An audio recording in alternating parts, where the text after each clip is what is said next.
I'll now call our next witness, Mr. Kean Austin. And I can see you on the screen. Can you hear us, Mr. Austin? Yes, I can there, Senator Sell. How are you going, all right? Wonderful. Thank you very much. And thanks very much for contacting me, and I'm really keen to hear from you. I have a tight time schedule, but that's neither here nor there to the case of I'm going to get you firstly to tell us who you are and which capacity you appear. Sure. First of all, thank you very much for inviting me. I'm a little bit nervous because I have to probably class this as one of the humblest days of my life, sort of thing. So bear with me, but I'm 49 years of age. I've been in the transport industry now for a tad under 30 years. I've actually had a bit of an 8-year break from driving transport due to a work-related injury back in 2008. But I'm happy to be back behind the wheel again, doing what I love best in driving trucks. Great. Well, let's get this done. Now, you're not allowed to be nervous because you're the voice of the Australian trucking, and one thing about and face of the Australian trucking families, one thing is, Mr. Austin, that this inquiry has prided itself. We want to hear from truck drivers. We want to hear from the men and women who hold the steering wheel. Your evidence will be invaluable. There is no right or wrong question. You have free rein now to tell the world, and your mates are out there listening as you're speaking. You tell us everything you want us to know. So, Mr. Austin, the floor is yours. Okay, thank you. I've got about 5 to 7 points to bring up anyway. First of all, I actually wanted to just mention about those two blokes from the ATA yesterday, the ones that couldn't answer the questions yes or no. I mean, that's a bit of a responsible job that they would have under their hands, and not to be able to answer questions yes or no. I thought to myself, well, okay then. I didn't think it was a hard thing to answer the question yes or no, but yeah, all right. We'll just leave that go for later on. But look, first thing I'd like to bring up would be the National Heavy Vehicle Register in relation to companies which are registered with the National Heavy Vehicle Register to the point of maintenance and all that sort of thing. For argument's sake, if they get audited by the National Heavy Vehicle Register, they can go into their office and they can pull out their documents and they can tick the boxes. We've got a trailer here, we've got a sea service here, and we've performed a major service there, we've done an engine rebuild here. They've got the documentation to say that they performed all the maintenance, all the transport equipment, but in my experience of driving, it's never the case. They tick the boxes off to say that they are doing it, but they are actually not. I can give you quite a fair few good points in relation to this, of trailers losing sets of jewels, hitting cars coming the other way. Now, I remember one point in particular on the Pacific motorway in the early 2000s, a truck was travelling at 95 kilometres an hour. He lost a set of jewels off his trailer off the right-hand side, and he hit a car coming the other way doing 100 kilometres an hour. To me, that's a 195 kilometre impact. It severely injured the driver of the car. How it didn't kill him is beyond me. The driver kept on going because he was completely oblivious to what happened. It was at the dark. You don't feel those sorts of things part of your company. It's not the only time it's happened. It's happened a lot of times over the years anyway. But I would just like to bring up a point that when they do have their audits and all that sort of thing, maybe when they're actually going in and pulling out all the paperwork and all that sort of thing, maybe bring some mechanics with them. Get those mechanics to put a set of overalls on and randomly go out and pick a truck or a trailer, and while they're going through all the paperwork, putting it out, saying that there's a sea service done on this trailer here, if that trailer's in the yard, go and have a look at it. Make sure that they are doing that thing. That's one thing in particular there. But basically, I've experienced a few things over the years where they do tick the boxes off to say that they are doing these things, but they are actually not. So the equipment in some places, in some companies around Australia, is very dangerous. Right? Someone's going to get seriously hurt one day.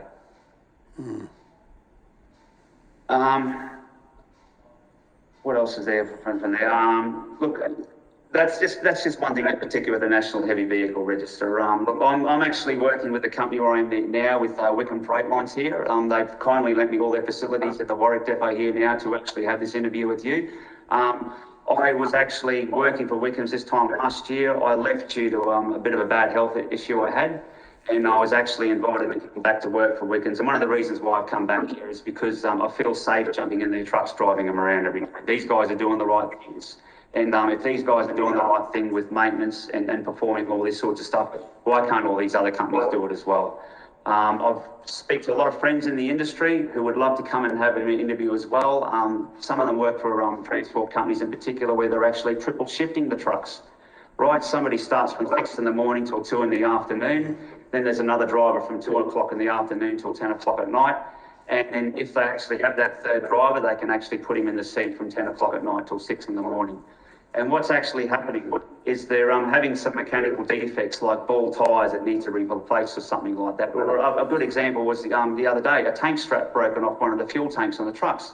2 straps broke, the tank started to sag. And they said it needs to be fixed, it needs to have a couple of new tank straps put on the tank. No, we've got to put this driver, you've just finished your shift, we don't have time for that. This driver's now got to jump in it now. He's now got to go and meet his time slot at the stevedores yard. If we don't meet the time slot, they're not going to, we're going to get fined for actually not meeting the time slot. So don't worry about that. No, we just keep it going. And this is going on it's going on with a lot of people. It's been going on like this over the years, right? Especially when they're double shifting and triple shifting trucks. They're not getting time to come in off the road and have some mechanical repairs done on them. And then what happens is they just get completely run into the ground to the point where they're just getting too dangerous to drive. Another incident was a friend of mine. He's actually just come off a work claim. The steering box was parting company off the chassis of the truck, sort of thing. And it took about a month and a half for him to fix the problem, sort of thing. And it actually elongated the holes in the chassis. The bolts almost sheared off that held the power steering box on the truck. And the only way of fixing it was to Loctite the bolts and just re-bolt them back in without replacing them. There's a possibility that could all come to a catastrophic failure. But anyway, that's just my points from the National Heavy Vehicle Register anyway, that there are companies out there that's saying that they are doing the right thing, but they're actually not. And if and when they do get audited, maybe if bring some mechanics in with you, bring a set of overalls in with them, bring a trolley and roll up underneath these trucks and have a look to make sure that they are doing the right thing. So what you're saying there, Mr. Austin, is that there's a lot of ticking and flicking going on. And I'm always, and I just want to be mindful, and I'll raise this. I don't expect you to have the answer, but I want to ask questions as we go. And I'm very well aware what goes on out there, but we got to sort of have a system, and if you've got an idea, I'd love to. I just think that, you know what, we run check after check after check, we run all sorts of red tape, but there's nothing there that says the people that are doing the right thing should be rewarded. And what should that reward be? And there's many issues that you can think about. Stop auditing them every year. Stop costing them a heck of a load of money. Go and focus on the ones that aren't. And I think a lot of work needs to be done around that. Now, surely you've been around, you've driven for a few companies, you're now with a company. I don't know, I saw Wickham Transport, I don't know who they are. I was out in Millmerran at the big egg farm there. There was a couple of trucks loading. I couldn't help having to look over the trucks and the gear looked immaculate. But I'm just saying that. Yeah. But I also know of rat bag companies who've got immaculate gear on the outside and it's just disgraceful what goes on behind. So is there any thought, any conversation around how do you do it without pinging the good guys? You don't have to answer that.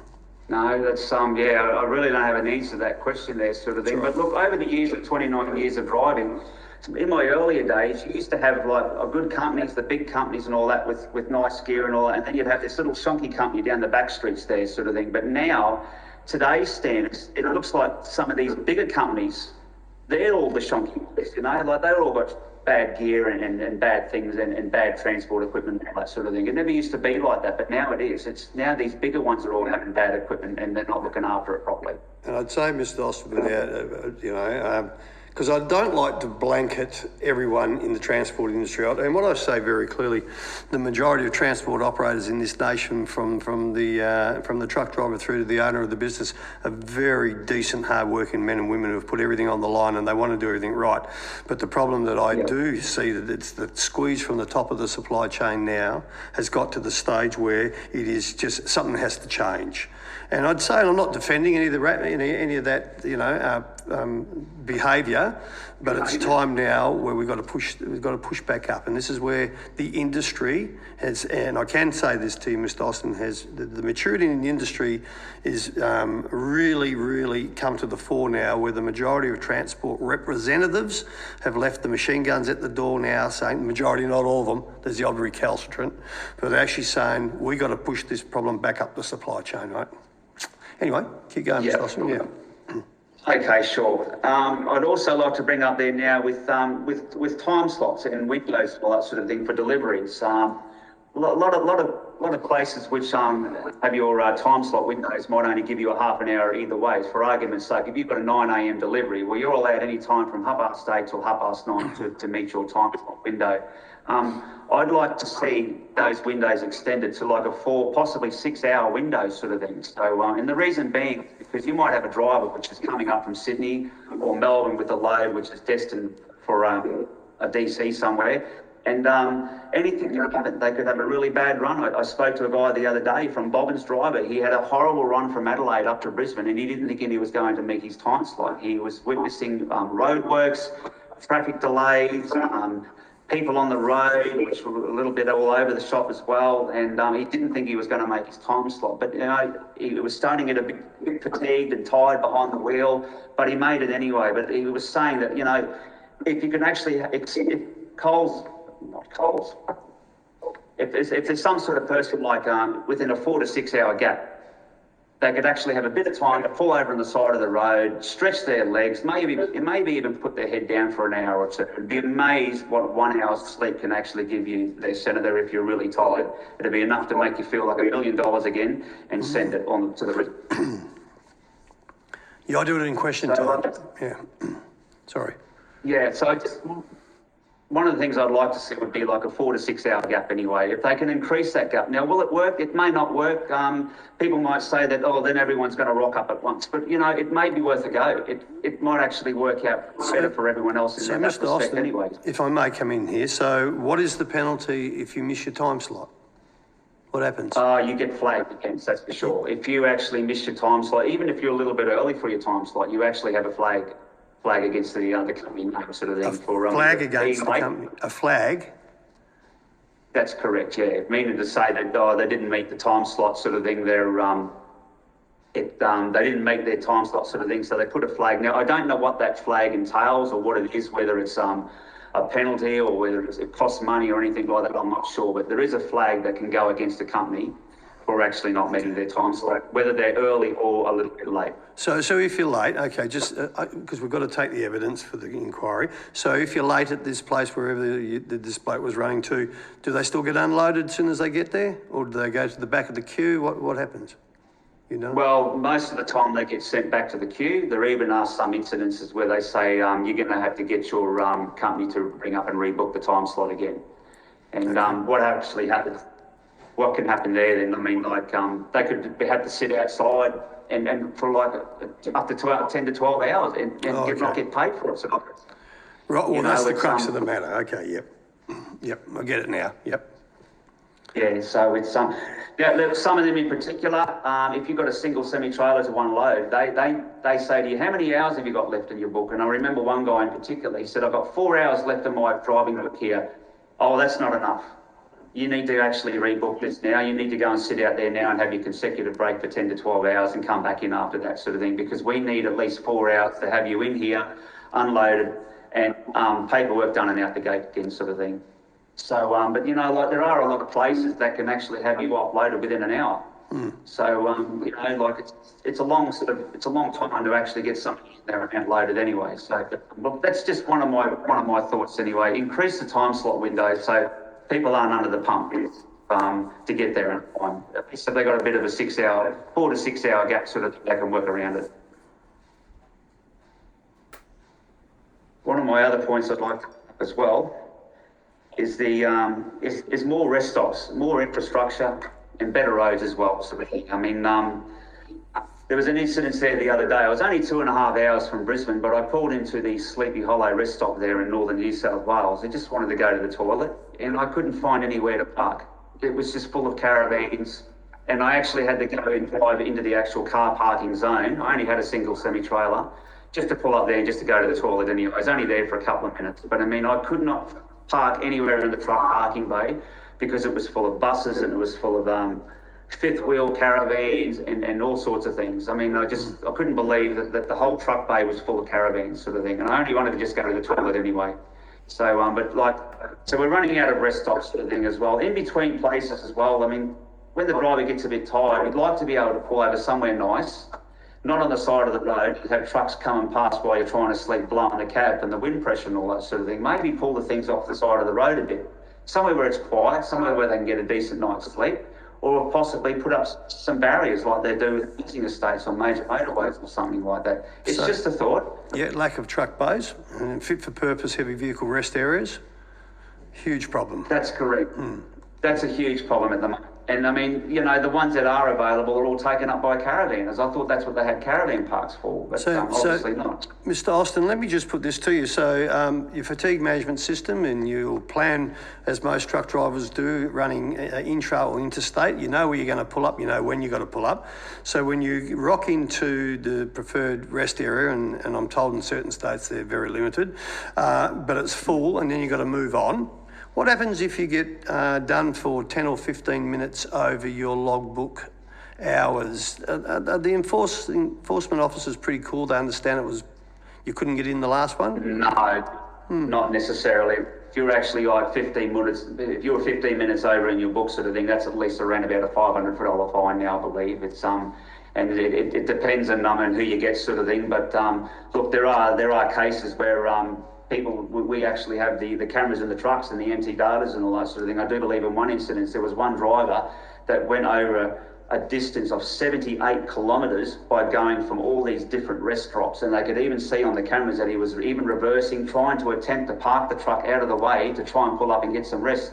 He made an attempt at these 3 rest stops, couldn't find anywhere to park because of these caravans, and not to mention other trucks as well, which were allowed to be in there, but he had to move on from one to another before he actually found himself a place to rest. 78 kilometres, and like it was about an hour over on his book sort of thing. So, and that sort of thing does go on. You don't hear about it, but trust me, it does happen, because I know, I've been in the industry long enough now to know a lot of friends and all that, and they've told me the incident is what's taken place with them. So, and I've heard those stories too. Yeah.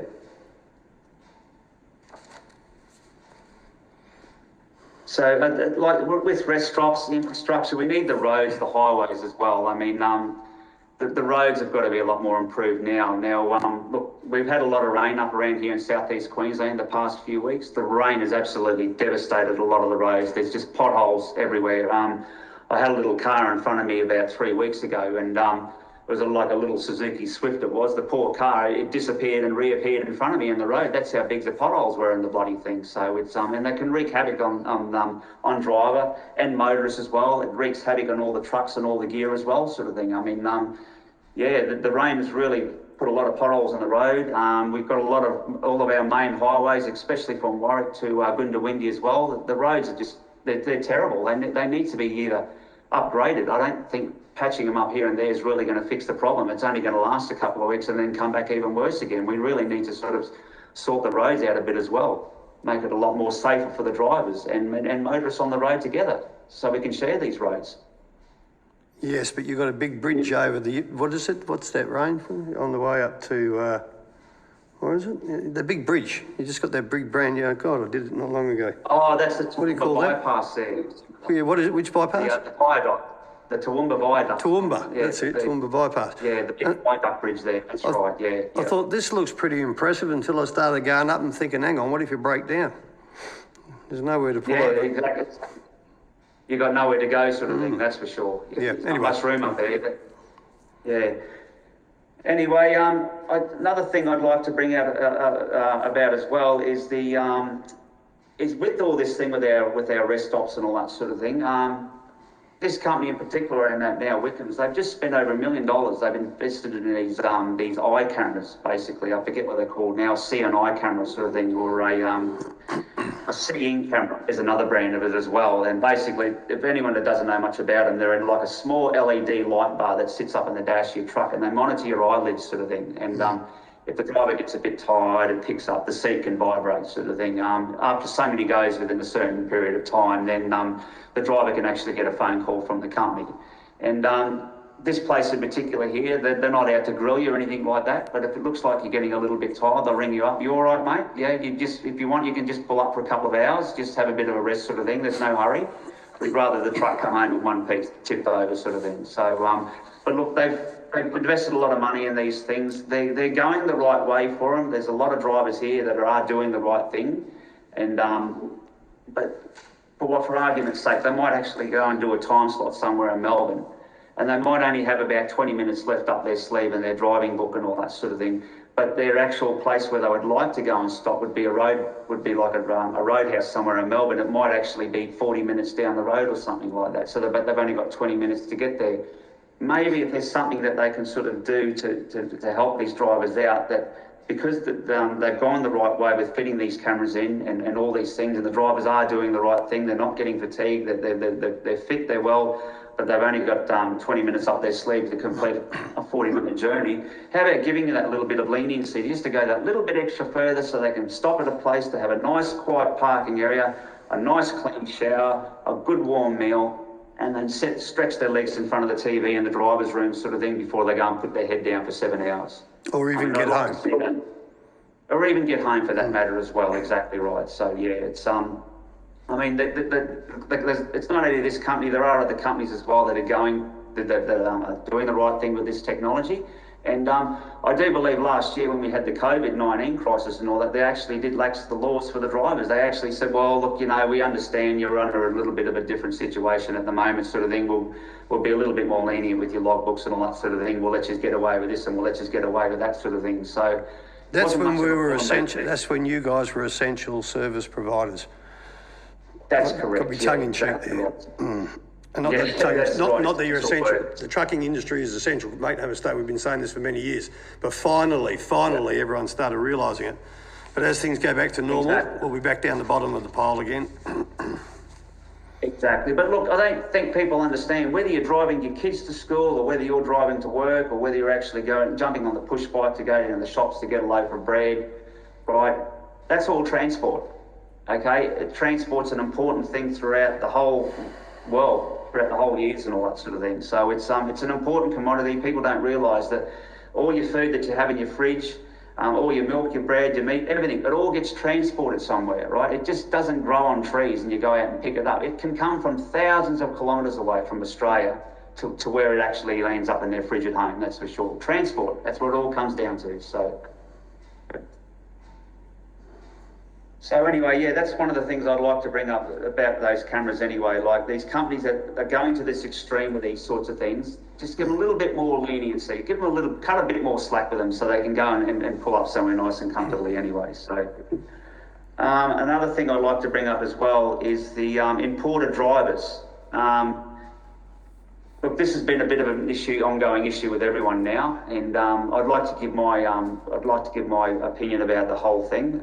We had an incident here. One of my co-drivers here was involved in an incident with an overseas driver going through Coffs Harbour. It would have been about just under a year ago, and he was casually driving along. He was overtaking the driver, and the driver of the truck there in particular sideswiped the side of his cab. And anyway, he called him up, and he hit him. Right, done some damage to the truck, and then he called him up. He said, "Hey, you just hit me." "Oh, sorry, buddy." And then he kept on going. And this driver actually was going through Coffs Harbour. He was driving through red lights. The driver actually had to call up the company.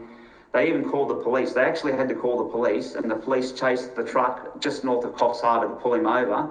And the driver of the truck got out of the vehicle, and he didn't speak a word of English. So he actually had to pull his phone out of his pocket and speak through a translator. And the police said, "Why didn't you stop when you were asked to stop?" He said, "I didn't think I had to. I didn't think I had to stop," sort of thing. So I seem to think he might have panicked a bit. He might have been a bit frightened or something like that. But at the end of the day, he done a substantial amount of damage to the side of the truck anyway. But I would like to bring up this, that whether you're an Indian or a Chinese person or any other sort of race from around the world, I don't care. I'm not a racist person, but as far as I'm concerned, that if you don't have the skills to do this sort of job, don't do it, right? If you don't have the skills to be what we are in this industry, right, I don't believe you fit in with it, that's for sure. And I don't care what sort of person you are. So don't get me wrong, we do have some people in here actually, and I can tell you what, I've learned a few things off them, that's for sure.